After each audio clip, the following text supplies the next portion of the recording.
What's up, America? Neil here from the Geauga Firearms Academy. I want to talk to you guys today about stance. Now, stance is one of those things where there's a lot of technicality for situations that it's really unnecessary. When we're talking about self-defense and protecting ourselves as a concealed carry person, home defense, we're not going to worry about any fancy stances or technical techniques with weave or modified fighter stance. What we want to do is have a stance that allows us to control that pistol, have as much movement as possible, and allow us to have as least amount of movement as possible. So the way we're going to accomplish that is we're going to use our structural alignment rather than our muscles, and we're going to have a scenario where our lower body provides a lot of stability while our upper body still has a lot of mobility. Alright, so first of all, I just want to be square with whatever my threat is at the moment. I want to be in an athletic stance. That's what I really want you to think about, athletic.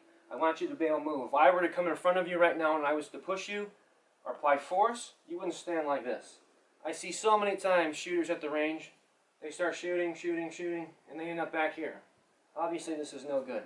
So I want to have my weight forward, not too crazy, but I want to be able to move. Just as if you had to go sideways, if you had to go backwards, if you have to go forwards, allows you a lot of stability here, a lot of movement.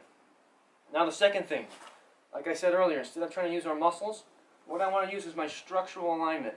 So if you were looking from a top overview, I wouldn't have my elbows bent like this because that's a lot of muscle. I want to have my arms in a forward position, my arms out. My elbows are slightly bent. They're comfortable. Not locked so much that you're overextending and causing pain. That's unnecessary.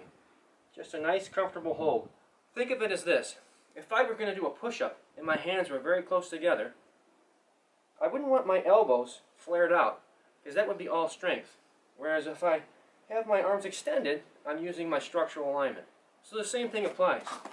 So here I am. If I have to pull my pistol out, I'm going to come out straight where I have that structural alignment. I've got my weight forward. I can handle the recoil very well. I still have full range of motion. If I have to scan, I can scan all the way behind me in all directions. If I need to move, whether it's sideways or forwards, I'm able to do so and get back on target. I can acquire targets as quickly as possible, and I'm in a nice, comfortable position, able to move. That's the key here.